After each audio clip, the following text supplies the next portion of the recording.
Now, let's move on to installation method.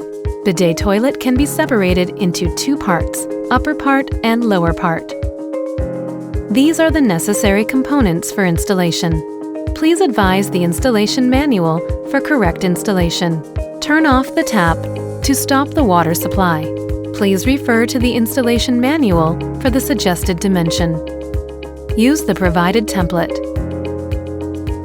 Connect the water hose to the tap. Attach the wax ring. Check the location of the wax ring and the screw and attach the lower part. Secure the lower part with the nut. Put the hose inside. Attach the hose with the upper part. Connect the upper part.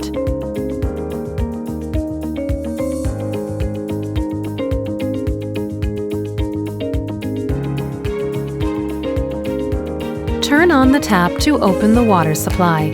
Plug in to turn on the bidet toilet. Check the power LED light to see if the upper part is operational. Attach the remote control to your preferred location and installation is now complete.